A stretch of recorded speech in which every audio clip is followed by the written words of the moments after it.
Welcome aboard, my friends. I'm going to start this evening by showing you this target that I just shot.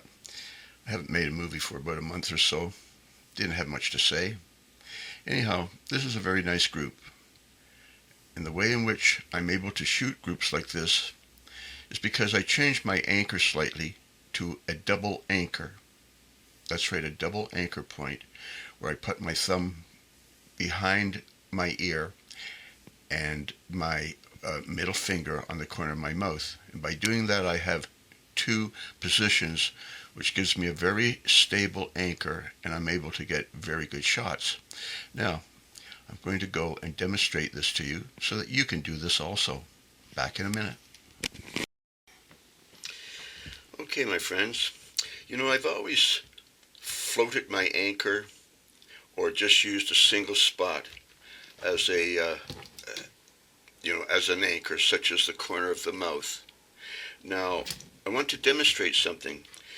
If I take something like this pencil and I just put my one finger on here, right on this focal point, as if I was touching the corner of my mouth, you can see that even though I'm touching the same spot, the corner of the mouth, there's a great amount of movement that can happen around that point. And yet, if I take my two fingers and put there so that I have a double anchor, you see how stable that is? It doesn't want to move.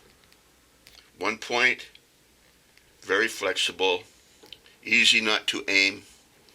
2 points, very stable, much easier to aim, especially getting your line, your left to right, very stable. So I find that this is a better way for accuracy than floating or a single point. Now, I'll be back and I'll demonstrate that to you.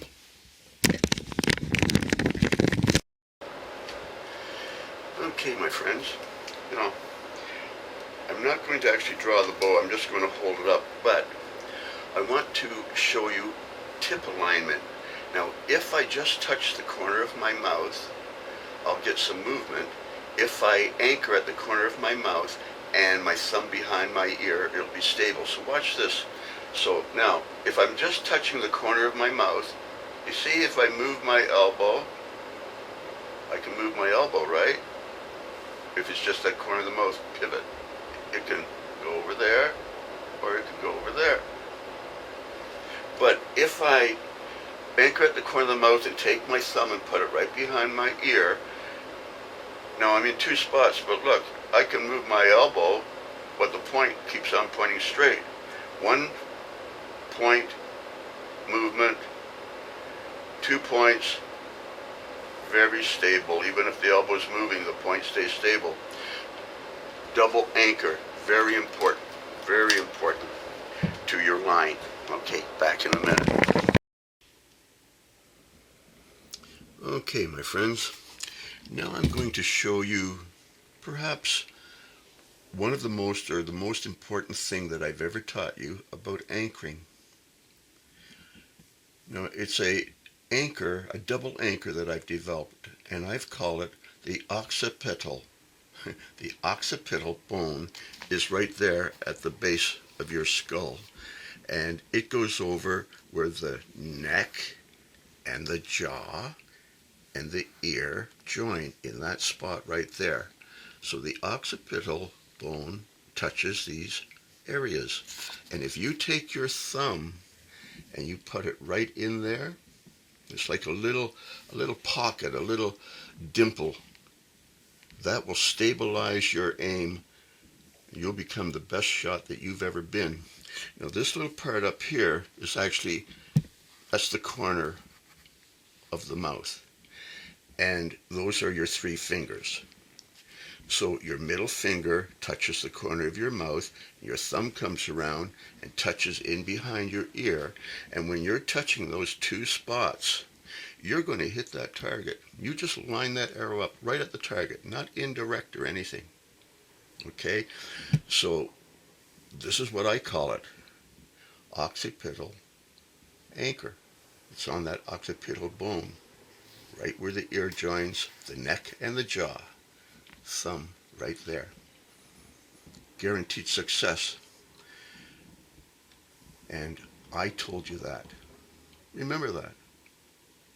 Gary Chin told you this. I'll demonstrate it some more. You're going to love it. Back in a minute. Okay, guys.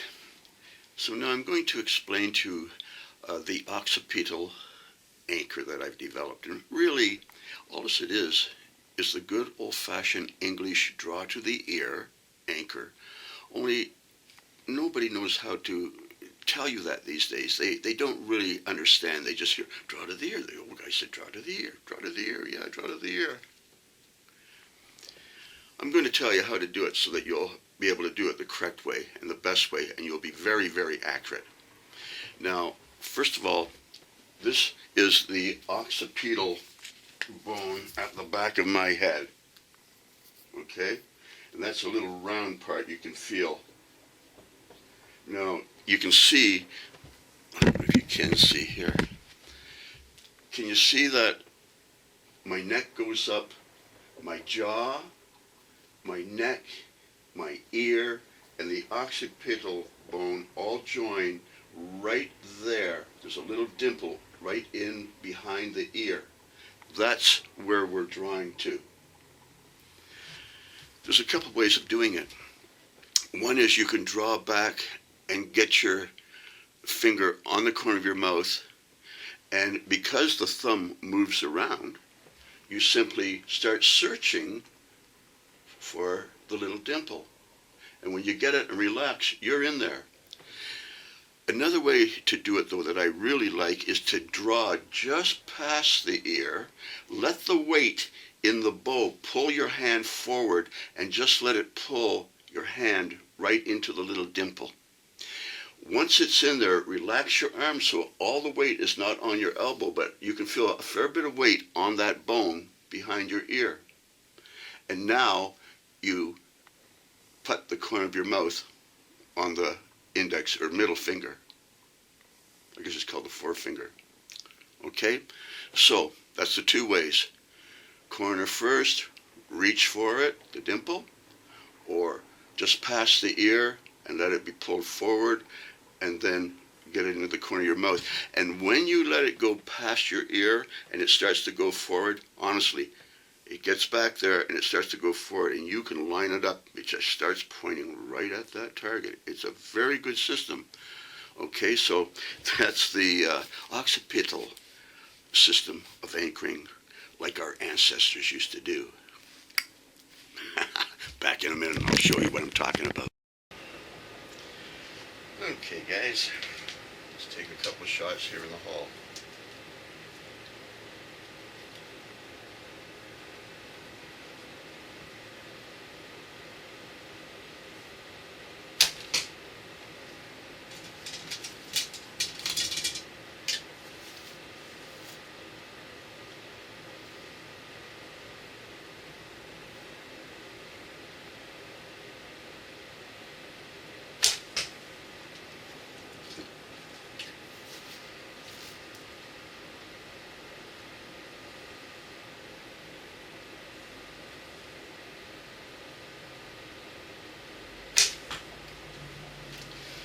Okay, guys, you know, one of the things that's important is to take a big stance, really, a big stance.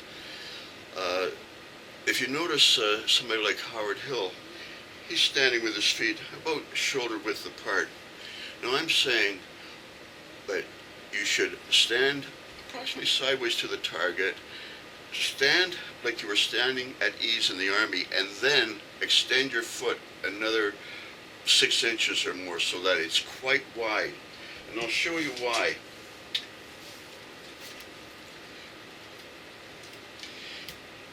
If you keep your feet, you know, a foot apart or so, and you draw, you know, you will see that your arrow will always point off to the side a little bit. And yet, if you take a real wide stance, you see how it goes straight towards the target? It doesn't matter if your stance is open or closed or sideways. If you only have your feet open a foot or two, you'll always be off on your upper body.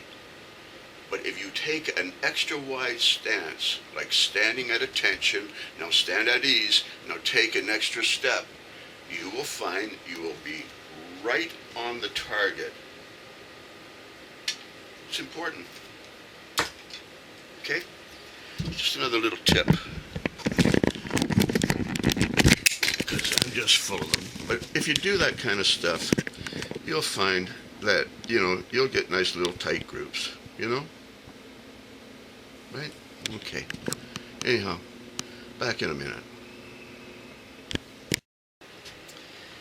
Okay, guys, let's take a couple of shots here.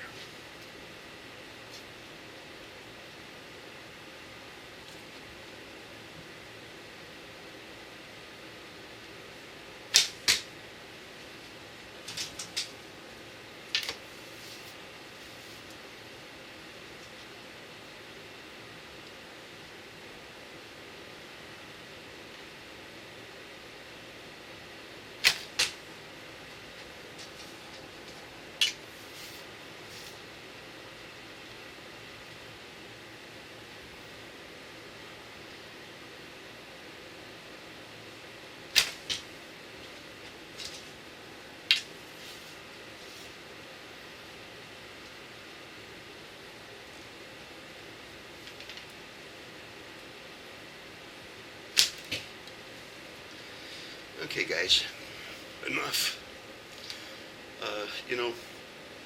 Something that I still find very important is to reach straight out. I know that Howard Hill had very long arms, and he found that if an arrow was longer than 29 or so inches, he thought that it wiggled too much because of the weight of his bow. So they say that he deliberately shortened his draw. I can't do that, okay? I cannot tell.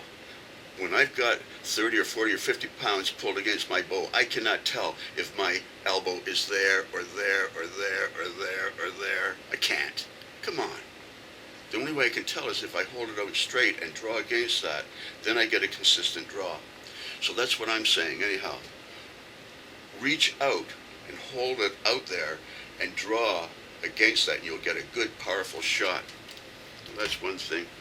Another thing I want you to realize, let's see if you can see this. When you're aiming, when you start, there's three things. There's the target and your eye. That's a straight line. And you put the tip of the arrow on the line. That's all. The back of the arrow is way off to the side. It doesn't matter. But if you can line those three things up, your eye to the target, to the tip, all as you have to do is draw back around and get into your anchor. Those three things should align before you start. The tip should be on. Anyhow. And when you do that kind of stuff and you anchor behind your ear, you'll find that you'll get your hits, Okay, back in a minute. Okay, guys. Fun till his daddy took the keys away.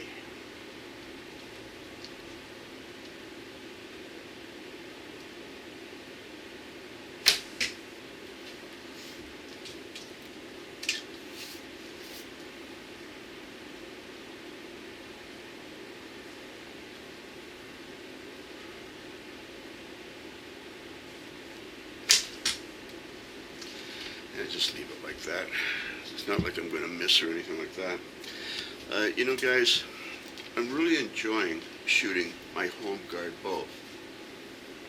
A bow like this was found, in a Danish bog, Scandinavian, about 9,000 years ago.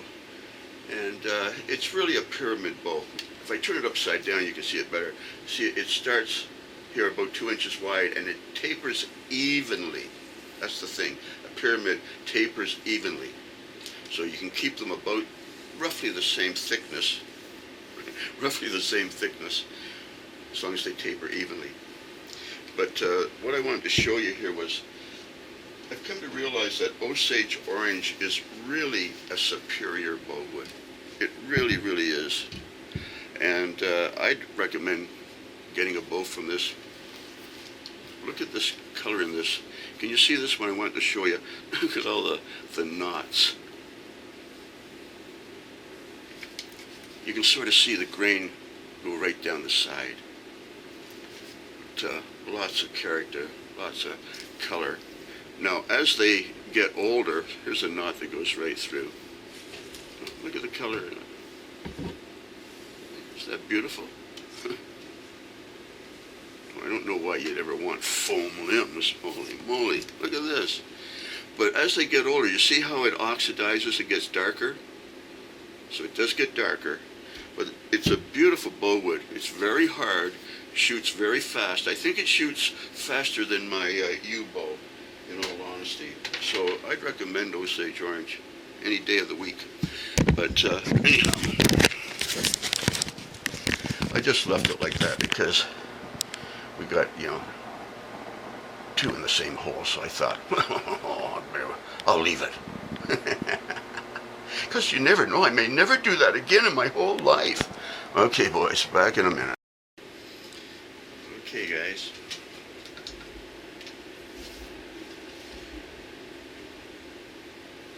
I do believe that the extra wide stance really allows the upper body to get on the line better than anything I've ever seen.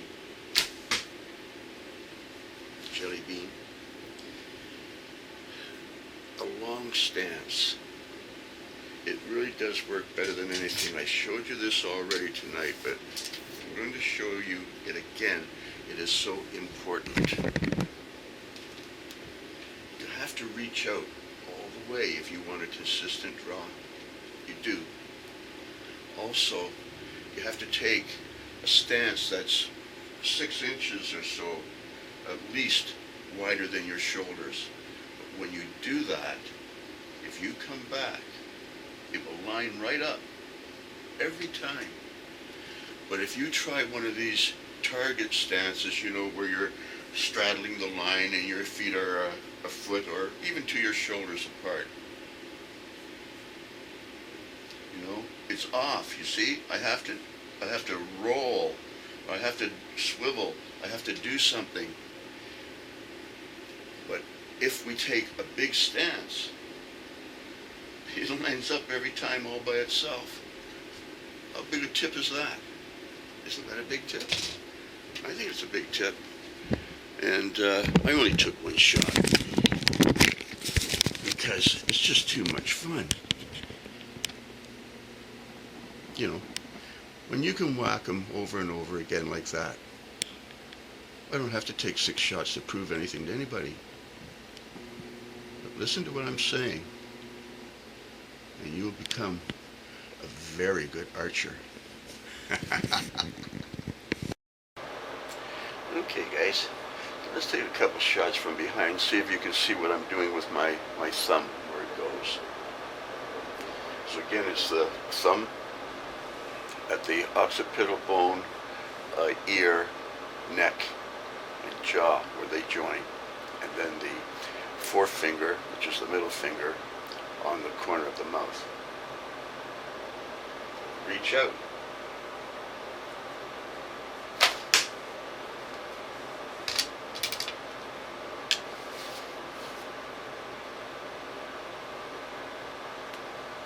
I don't know if you can see that or not.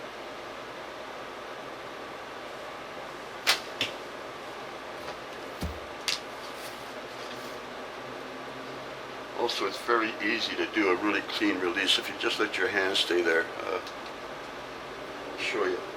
But, you get it back there, and if you relax, you see how it'll just stay right there?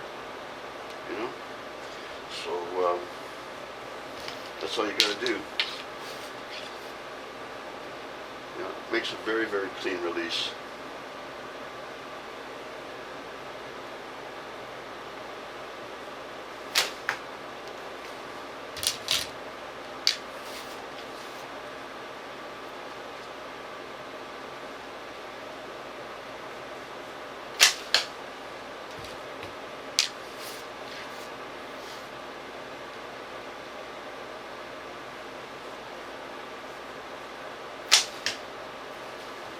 just like that. So that's all you have to do. Is just put it back there like that, and relax your arm.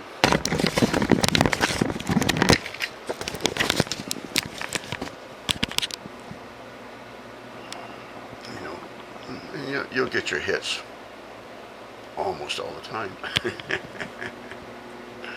Okay, back in a minute. Okay, guys, I'm going to take a shot from the side here. See if you can see where my jaw and ear join, right at the back of the jaw. And of course, the forefinger is on the corner of the mouth. But reach right out, draw past your ear, get it right down there, and bingo.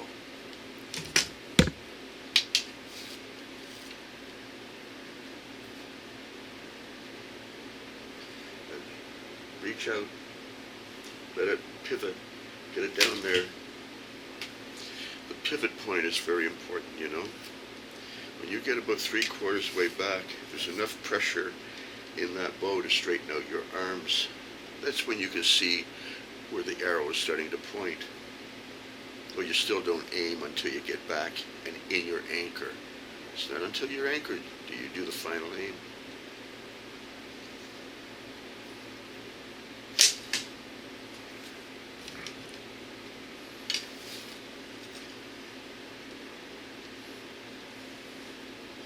But there's no doubt in my mind that a double anchor is a great thing for stabilizing your left to right.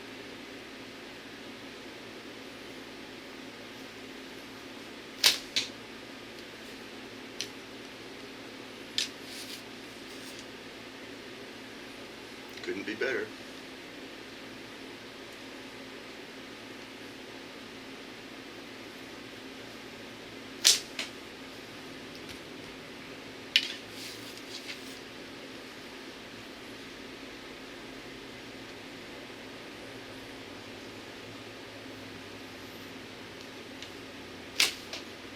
Okay. Anyhow, I think I'm going to call it a night, showing you a few things.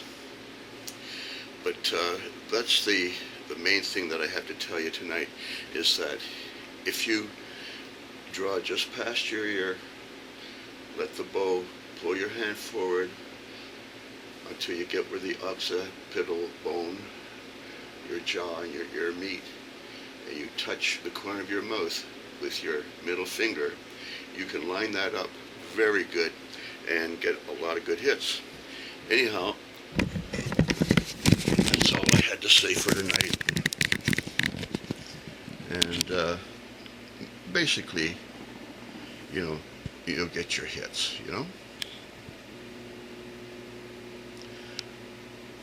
Well, happy shooting, boys. Take care. I'll talk to you later. Bye now.